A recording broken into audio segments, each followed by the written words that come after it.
We're at my house in my home office that I do my podcast stuff from here, a thing called Purchasing Truth. Cool. Okay, cool. Well, So I I'll can go this way, be go sure this to way, I'll bring this way. we'll be sure to plug This that way. We're in link. Los Angeles, yeah. Cool. Out in the All right. valley. And Satya, when you talk, are we gonna be able to hear you? Yes, Okay. maybe. Yeah, I can hear you. Okay, cool. You should be able to talk. Okay, well, let me move it closer. I don't think I think it'll be mainly you guys though, right? No, That's gonna block your face. no, we'll figure this out. I swear, I'm going to figure this out. That's even better. Oh, cool. Just bring just the microphone up just a little bit like this. Okay. I'll scoot back a little I think like that's this. a good volume. Up. Yeah. And then we Okay. bring the camera over here like this and move it a little closer. Okay, cool. All So right. I do a little intro I'll make after the fact. So we'll just jump right in and I'll give whatever information I feel is relevant before the Yeah, podcast starts. One second Second. for one moment.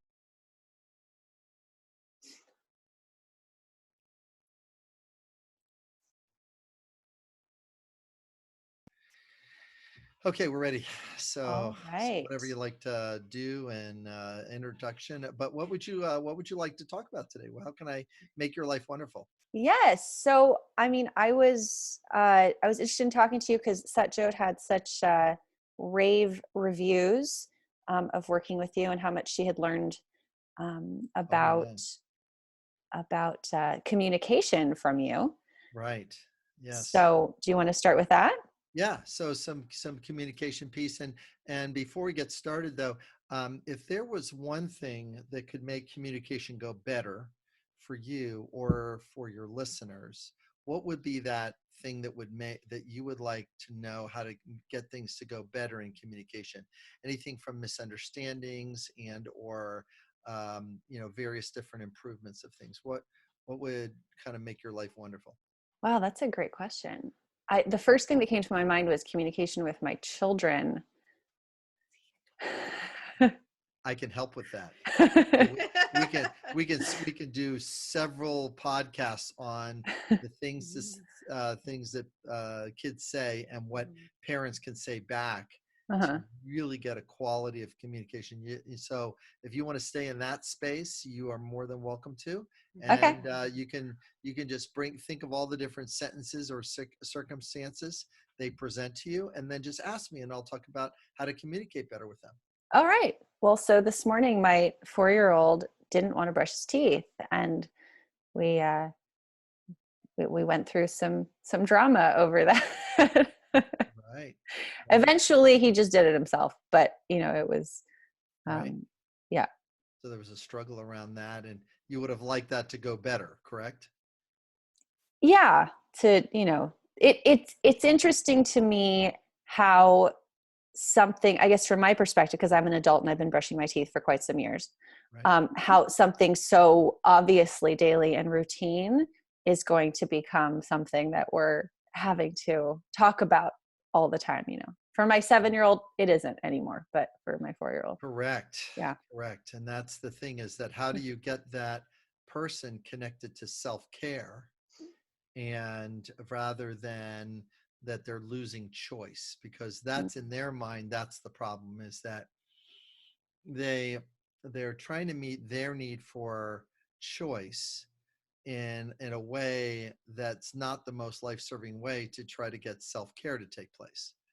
So um, so you've got to get them focusing on the motive, which is self-care, Uh-huh. not the battle, which is you're losing choice. Right. Which is, an interesting thing to try to explain to a 4-year-old. Yeah, no, you want to be careful about explanation. So in communication, one of the challenges is the more you explain, the worse it gets. So you want to empathize before you problem solve or explain. So empathy means, and this is kind of Bill Stierle's term of empathy, is that empathy doesn't take place unless you get a feeling word and a need word connected and then agreed upon.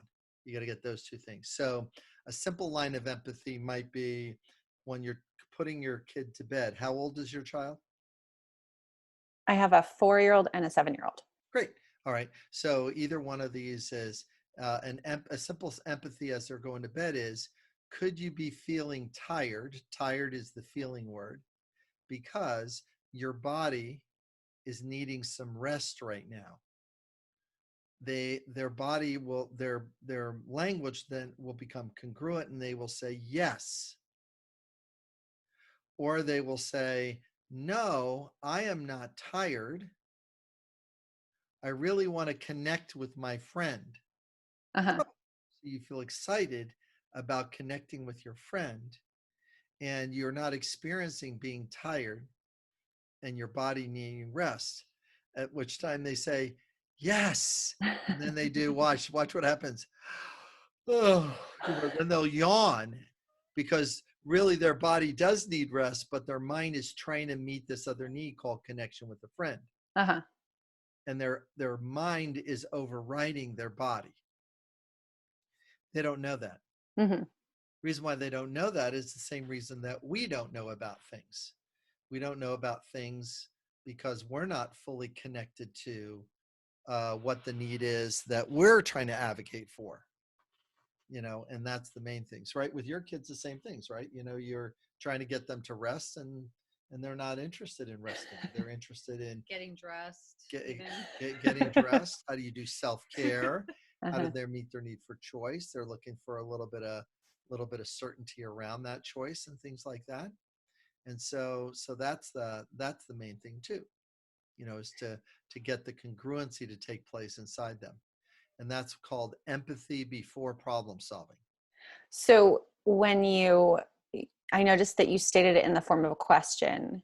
Could you Right. be feeling rather than? Right. You ask them as a question because you want them to self-correct, and you want them to really get them used to asking and getting connected to their internal world, which is what the feeling is and what the need is that is happening in their internal world. It's kind of like using language as a meditation to be congruent with what is actually happening inside one's body, and then it goes way better. And it gives them practice on checking in with themselves, and then and it keeps us as parents from mind reading. So mind reading is overrated.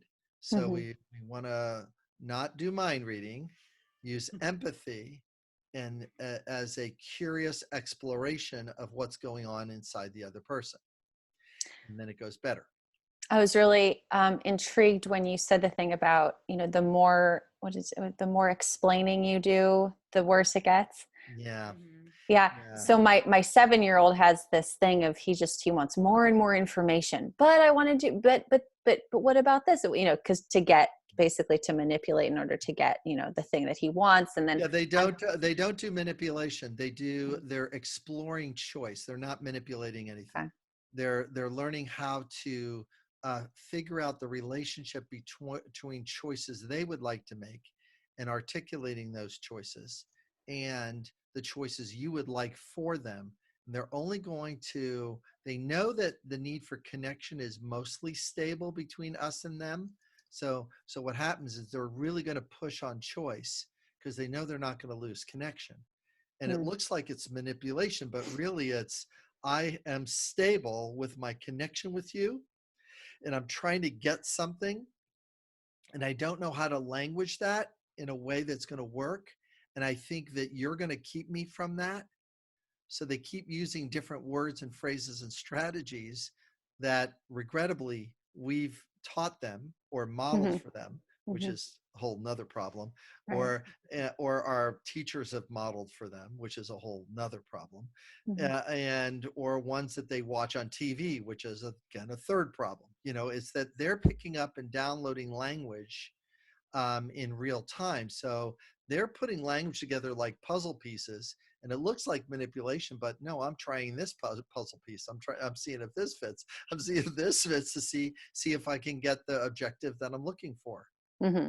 So, at the time, my now 13-year-old was 6 years old, and he's standing in front of the refrigerator, and he looks at me and says the sentence, "Dad, get me some ice cream now." And I'm looking at him there. And now, if my respect button gets pushed, anger's coming next. Mm-hmm. Don't you talk to me that way. But if I keep it from that button from being pushed, and I ask a curious question that's based in empathy, then it's like, so Tristan, I'm guessing you really are requesting me to support you with some ice cream, and you would like me to support you with ice cream right now. Is that correct? He looks at me and goes, yeah. Why? Because he's 6 and these are the only words he's got.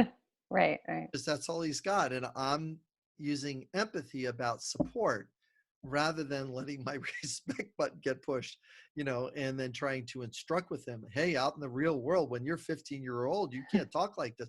It's like, it's not even on their radar screen, Right. about that explanation. But empathy gets the job done. And then he says, yes. Oh, so you would like some support. Now, I look at the clock and it's 4:45, and I know somewhere between 15 to 30 minutes I got dinner coming, and he's asking for ice cream. Well, his body is calling for the thing that is, number one, familiar, ice cream. Number two, the gut bacteria, specifically the bad ones, are saying sugar, please. Mm-hmm. And these are the words he has to get there. So I'm going like, gosh, Tristan, I hear that you would really are requesting ice cream, and I'm guessing that you really like the taste of ice cream. Is that correct? He goes, yes. And would you like chocolate or vanilla? Oh, vanilla. Yes. Now, what I'm actually doing to his physiology is I'm having him say yes to the thing, but not giving him the thing. Because what actually is happening is his body is actually feeling satisfied with the anticipation. And you don't have to say yes. You just go, gosh, I think that we're going to eat food here. We're going to have dinner. And it sounds like you would still like to have ice cream. Would you like to have ice cream for dessert? Yes. Now, all of a sudden, I've placed ice cream in the field of time called after food. Mm-hmm. Sometimes that works. In other words, their gut biome is satisfied with it. But many times the signal is being set up from the gut to the brain to say, no, sugar, not spaghetti. I'm not Mm-hmm. doing the spaghetti you're making. I want the sugar now. I don't want the spaghetti now. I want sugar. Mm-hmm. So then I would say, listen, it sounds like you did. How can we get some healthy food, the pasta, and it doesn't have the vegetables or whatever the healthy food is that I'm serving. How can we get healthy food and have that same experience of ice cream? What we like that? What would be a good idea for us to get both of those things? Would you, what do you think? Now, this is making him think and practice choice. Not me providing 3 choices, because most parenting narratives are, if you provide somebody 1 or 2, the kid 3 choices, it allows them to pick.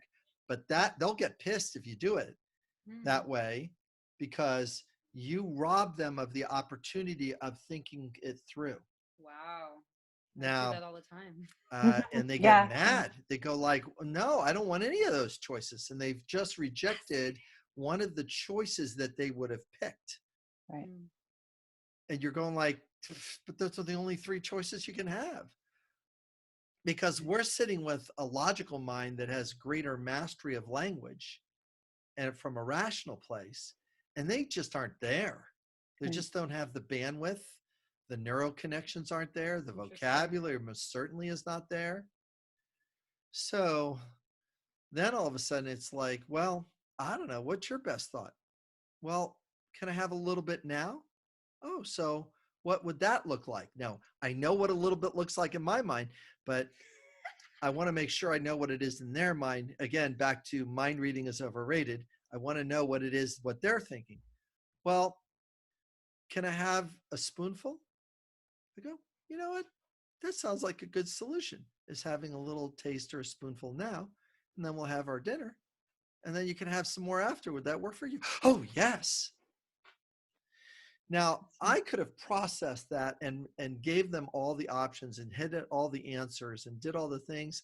But what happens is I've now maintained a quality of connection with them that they're not, that I am not a slave and they are not the king or queen telling me what to do because they're royalty, obviously, because that's what they've learned is their royalty Right. from all of us giving stuff to them. As well as the second thing is they're not the prisoner and I am the keeper of the ice cream away from them, and that they're in jail because otherwise they're thinking of themselves as being in jail. Right. And then they got to sneak around me to get the ice cream and show up at a time that I'm not there in the kitchen so they can get the ice cream on their own. So we're trying to use empathy to reduce the strategy, the current strategies of sneaking around, of rewards, deals, and punishments. And we're trying to get away from that narrative because otherwise it turns us into police officers, turns them into criminals on probation and waiting for them to make the next mistake so we can throw them back in jail. So we really want to watch our language and our language strategies, or otherwise it will tend not to go as well. Wow, that's really cool. So how did you get into to all this? That's a great question. When I was first starting my career, one of the things that I was looking at is why do people think the way they do? And I learned a really important model that creates some distinctions between the communication between how an engineer communicates versus how does a social worker communicate, because they use different vocabulary and they have different mental processes, the same as like an artist and a drill sergeant think very differently and they speak differently. So I started down the path of communication by starting there. But what led me to is what this information that I just taught you is how to speak compassionate and nonviolently in the face of things, so that and that's the second way to do it, is to empathize with it. So I've been learning the process of communication and getting healthy communication to show up through these different processes of why do people think the way they do, why do people behave the way they do, and how their beliefs influence those things. So yeah. I'm curious, do you find that this works across cultures? It does. It does. It does work across cultures. In fact, my mentor, who was an international mediator, when I first learned from him, I think it's like 19 years ago, I'm sitting in a conference where there was 350 people in this small junior college cafeteria in Santa Barbara, I think it was. And so we're sitting there, and he's up there, and he's talking about feelings and needs and things like that. And sitting there, and he just said the sentence, "When I flew to central Nigeria to mediate between two African tribes." I'm going like, "You did what?" And he goes, "Yeah." And I'm thinking to myself, what did this guy do? And he said, in a village where there 6 months earlier there were 800 people and now there were only 600 people. In other words, 200 people died in this village. Oh, wow. And he comes in with this communication tool to reduce conflict. Wow.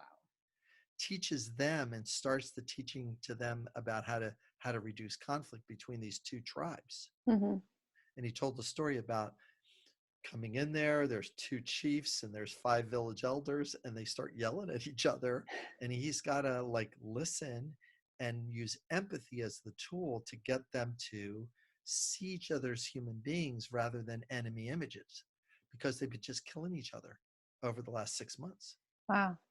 So it does work everywhere in other cultures, and it is sort of like the unknown or unseen subtext of what we're doing right now. And like we're using a lot of words to explain these concepts and what are the best words to pick. But underneath that is the need for service, the need for contribution, the need for peace, peace between a parent and a child, harmony between those. That's what's at the heart of the conversation. Right. Right. The strategy is what words are going to work best in order to make the conflict as short as possible, yet as fulfilling as possible, so that you can bounce into, the experience of, being able to have a healthier conversation between you and the person you're talking with. That's interesting that you say fulfilling. Hmm. I'm curious. Can you talk Yeah, more about that? Yeah, it's fulfilling because if I start treating my child like a child object, that I need to do the right thing and be healthy or get the right behavior or whatever, if I'm treating them like that, then what happens is the quality of fulfillment in our connection will not be as strong as I would like it to be, because Mm-hmm. I'm getting them to do something. I'm not enjoying their beingness of them discovering themselves. That's way different motive, Mm-hmm. way different motive. So I want the motive to be enriching and fulfilling, as I go. And So that it sounds like the conflict has a purpose. It has. the conflict has a purpose. The purpose is, how can we best language to get our needs met, not in a power over way, but a power with way. I'm trying to have power with my child Mm-hmm. rather than power over. I'm the keeper of the ice cream, Mm-hmm. because I'm not, I don't want to be, I or I'm, or they're my slave that has to take the trash out or right. unload the dishes in the dishwasher. It's like, you're doing this task because you agreed to it. Right. Are you going to do it with joy or not? Yeah. No, there's so much information about being a parent out there. I started my journey with my second child in this whole concept of unschooling. So I was, Okay. we weren't going to school. I was treating them as adults the best that I could. But I found that it and listening to you, it makes sense that it was just, they didn't even have the parameters to understand how to navigate that arena. It was Nope. like, Nope, they taking did not. someone to They did a not. foreign country and being like, you That's get right. to decide where you go. Well, I No, don't they don't. know anything yet. They don't know where to go. That's right. They can't get out of the house. They have very, very, very little perspective and perception of the things. So the first thing they're going to say is no. Mm-hmm. Why do they say no? Is because no is a tragic way to express the word choice. Hmm. So when you're about ready as a parent to say the word no, your next best thought is, how can I frame it in the way of choice? Gosh, I don't think that's a really good choice for us. Safety is preventing that choice right now. Now, I just said no. It took me a few more words, Mm-hmm. but now they have to have a conversation with me about safety. They're not trying to whine and try to override what I'm saying. Mm-hmm. They're saying, oh my gosh, dad has an issue with safety. Well, he doesn't know what I know about safety.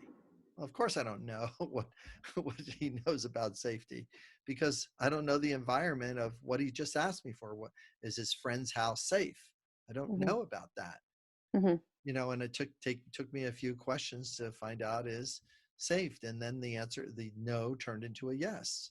The I'm thinking about turned, well, you know what? Now that I've thought about it, I think I'm pretty good now, because you were able to give me enough reassurance that safety was going to take place over at your friend's house. Mm-hmm.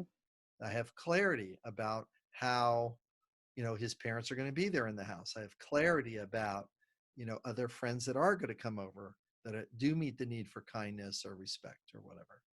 So do you find that your son sort of preempts your questions now because he's used to this? Partly, yeah.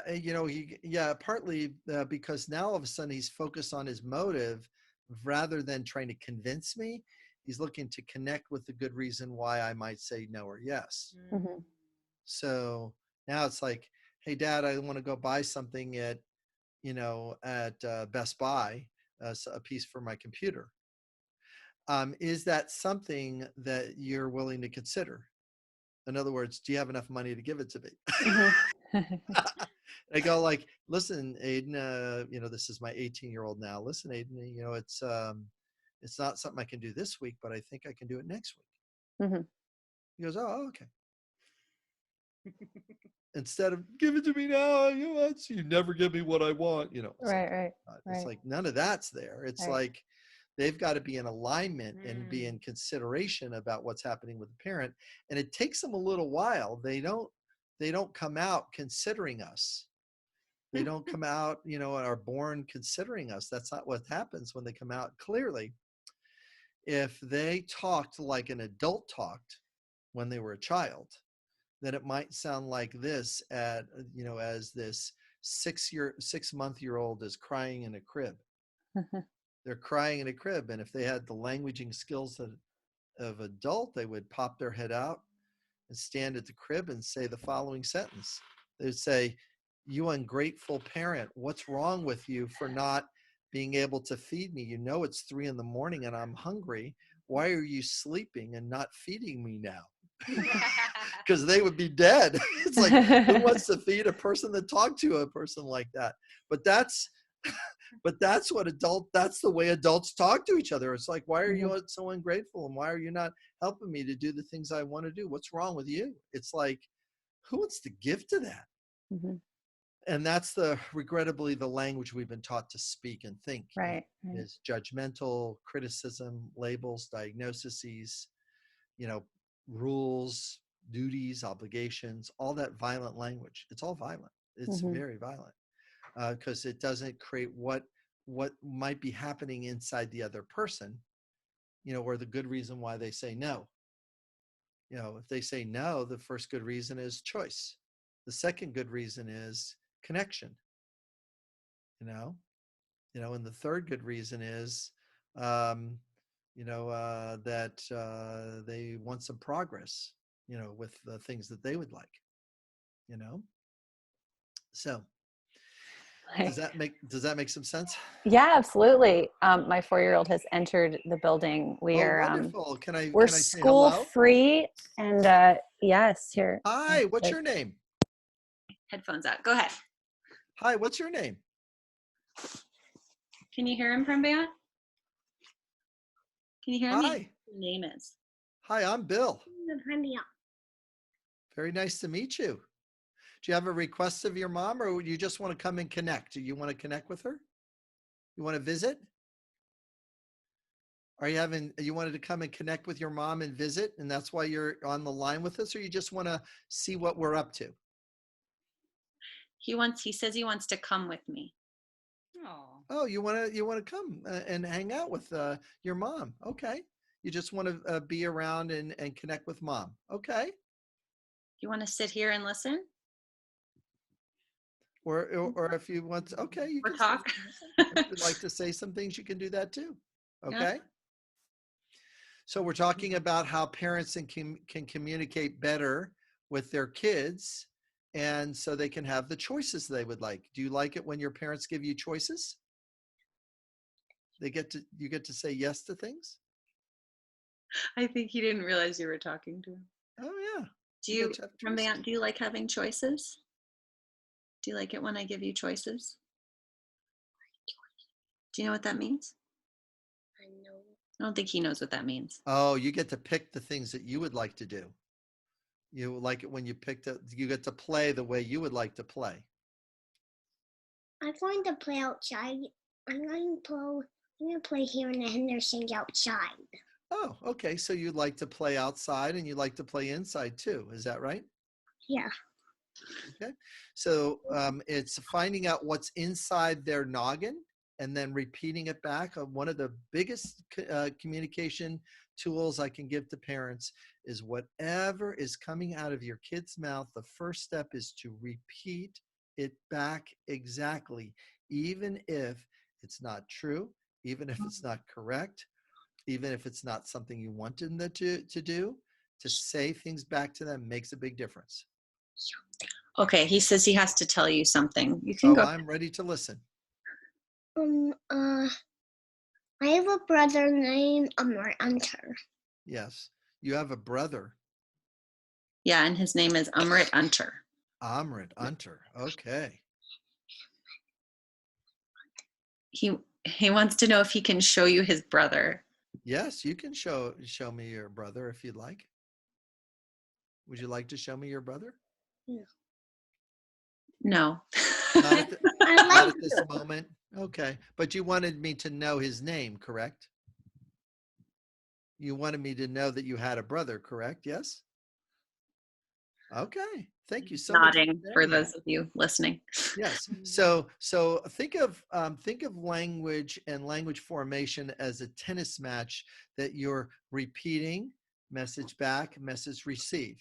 Mm-hmm. A lot of times is a parent has a belief that when the words that are coming out of their mouth is showing up in the kid's brain, and they're hearing it and they understand it.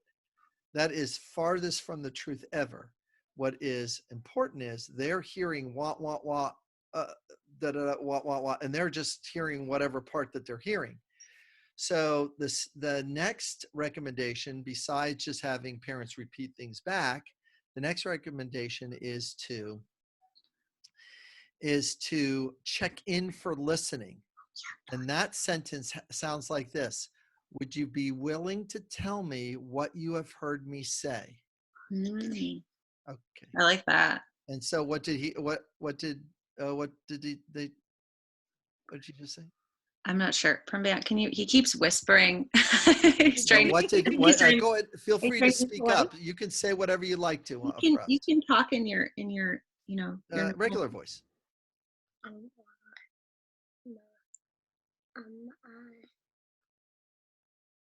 we have a Mickey Mouse Clubhouse toy. Did you Say hear that that? back. We have a Mickey Mouse Clubhouse toy. You would like me to hear that you have a Mickey Mouse Clubhouse toy. Is that correct? Yes. Yes. Okay. So notice that I'm listening. I'm Mhm. saying it back verbatim. Then I'm checking in. Is that correct? Question mark. Hmm. Okay. That comma, is that correct?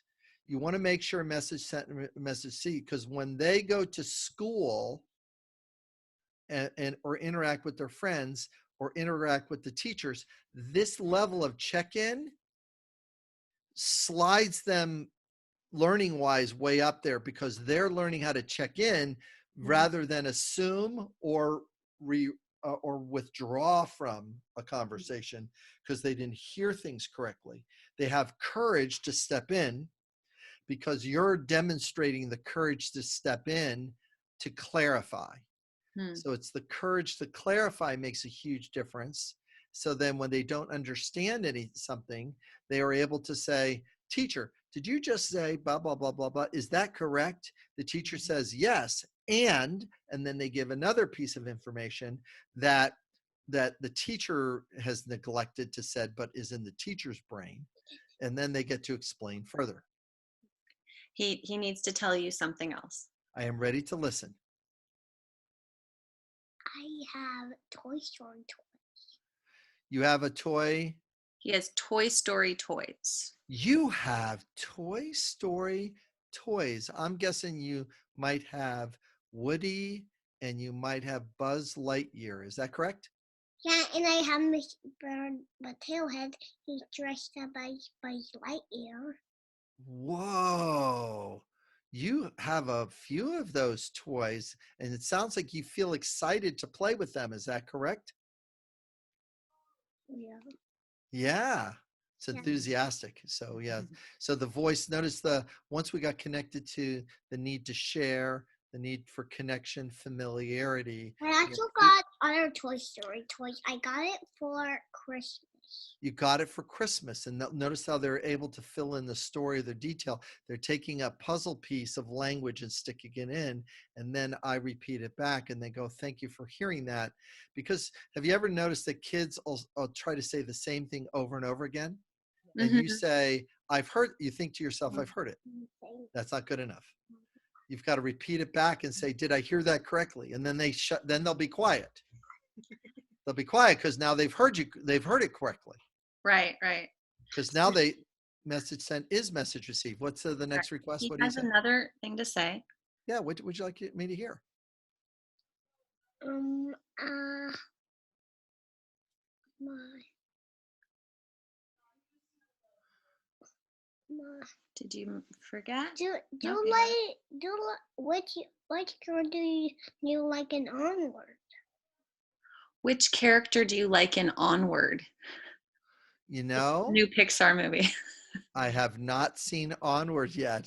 So guess what? I'll have to go. Onward is a troll movie. What's your Where favorite? they find their father and their father are just a pair of pants.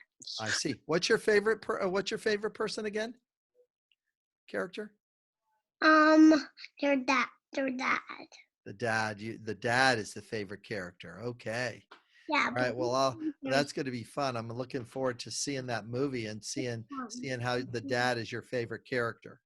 Okay, you want to know my favorite character? My favorite character is the older brother. I don't remember his name. You like the older brother. You like that character. Yeah. Okay. Yeah. So notice that, Sirgun, when I'm asking the question, it results in the word yes. So what I'm doing is doing a thing called accumulating agreement. Okay. So there's an accumulation of agreement between me and my child. So what happens is that they know that I'm connecting to the things that they're saying because they're saying the word yes. And then they're asking me questions, and then I have agreement between them. And that is boosting. Here comes self-worth, identity. You're meeting the need for being heard, the need for consideration. Mm-hmm. And you're actually not treating them like a parent. You're treating them like a little human being. Mm-hmm. So this is where they are in the human being development, and they're coming up here so they can eventually hit an adult language narrative without the baggage. Okay. He has to tell you another thing. I am ready to listen. What's another thing you would like us to hear? Do you like our house? Do I like your house? Well, that is a wonderful question. What I see, I have not been to your house, but what I see is the different things about it, but it sounds like you like your house. Tell me one thing you like about your house. Yeah, we're inside Kwan's house. Oh, you're at Saquon's house. We're inside. My partner's name is Juan. They call him Quan. We're inside Quan's house. Oh, you're in Saquon's house. I see. Do you like that house? Yeah, All right. it's so beautiful. Okay. Oh, beautiful. All right. I feel Yeah. delighted to hear that you enjoy the beauty. Also, there's a lot of toys that And I you have. like the lot of toys that you have there. I have Duplos and Legos. And Legos. So you get to play and you get to have fun. So I there's really want to play with Duplos, oh yeah? Are you saying you want to go do that now? but I can't find it. Or you just want to still connect with us? Well, the Duplos are underneath the printer What's the printer? next to the couch. Oh, Yeah. All right. Actually, there's no need to apologize, because what we're actually doing is this is called a real-time session Yeah. in order brilliant. to have a active communication between a parent and a child, so that we can navigate them and be around their presence and pull what they're working on and their language and thought pattern forward. So he says Lego. Next thing I said, so you get your need for play met with Lego. So he's associating. So then when he's able to ask a question or make a clear request called, Mom, I have a need for play. You go, what would that look like? He goes, well, how about Legos? I go, like, that's interesting. Go ahead. You have a need for play. Where is the Legos?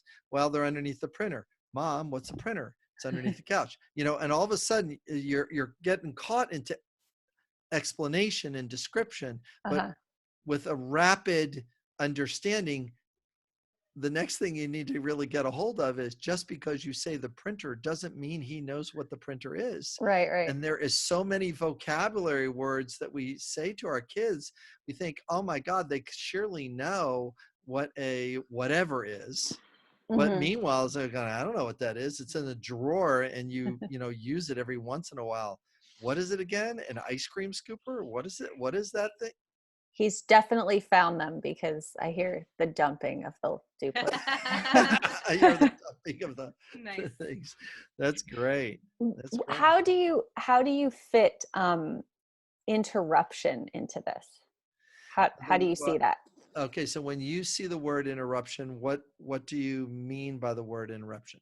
Well, adults seem to have a protocol of waiting for someone to at least reach a pause in their conversation, Oh, to yeah. interject, ask a question.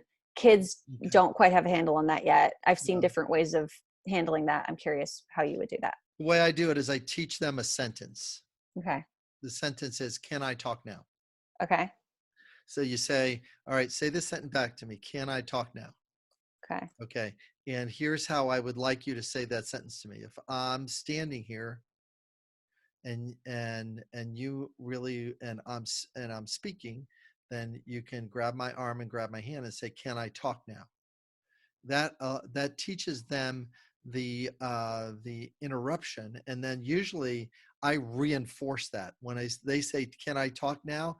Like 90% of the time I make the adult stop, and I go to them and say, yes, tell me what you would like me to hear. And then I repeat back and say, did I hear that correctly? Yes. Would you be willing? Is there another question? And sometimes they say yes, sometimes they say no. And no, they just want us to hear something.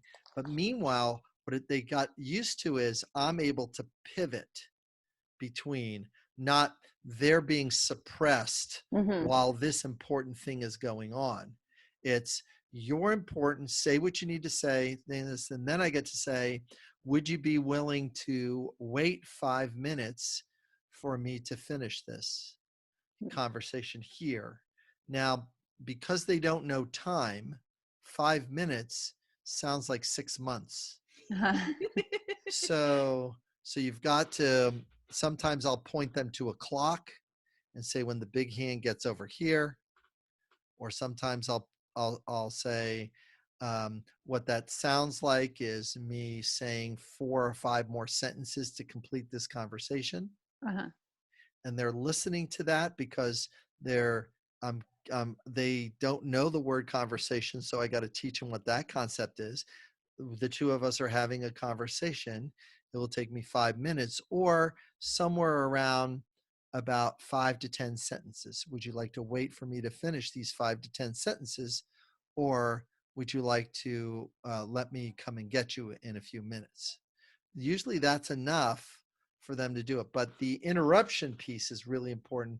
Can I talk now? And then they'll see that I'm considering them, and then I'm considering the other person in communication. Okay. A lot of times on the phone call, I can do that often. And guess what happens? Is the parent on the other side, I love the way you talk to your kids. See, I really appreciate that you are dealing with your kid and seeing the balance of that. In other words, most of the time, I see. we think it's important that we maintain the adult to the adult one. It's not as important. The one you want to get is the adult to the kid conversation, and the adult gets to go like, wow, this person, when he listens, he really listens. She really listens to this. And then you're able to reconnect with them. You need to support my kid. This is my request. And then you can make a request for them. It seems like that my kid needs a little bit more support. Can I pick this up in a half an hour? Can I text you back with things? You put them on hold, because they're much more tolerant than the kid is, because the kid has to learn how to bounce conversations back and forth. That makes a lot of sense. And then it goes You a don't lot better. teach them to wait for any sort of cue in the conversation to say the sentence. It's just they can they don't start picking that up until they're like 12 or 13, Mm, you know, interesting. because, up to that point, if you think about an 11-year-old and a 10-year-old and a 9-year-old, they're always talking over each other. They have no sense of timing or cueing. So they start to get a sense of that when they're like 13, 12, 13, 14, and then, if it's done well, they'll be more engaged as a 14 and 15-year-old, because that's when kids tend to go flat, and they it's very hard for them to motivate, because they think they know it all, and they really don't. Yeah. When they get to sophomore year and they're 15, they really have a belief that they know things. They really don't. Do you know the word, just a little language fun, the word sophomore has two meanings to it. Sophomore is, a kid that's 15. It has two words. The word the first part of the word sophomore means sophisticated, wisdom. Oh, Okay. that's funny. The sophomore is the root word for moron. So it literally interprets to a wise fool. Sophisticated moron. That's what it interprets as a wise fool is what it interprets. So sophomores are the hardest to teach because they're wise, but they're really foolish because they're fixed on a certain set of beliefs that they think they've been running, and they're not as open to or aware of what's happening in the world and the environment so much. That's fantastic. It's really funny. Well, I will almost name this episode sophisticated moron, but I will not, because you said something else that I want to name this episode.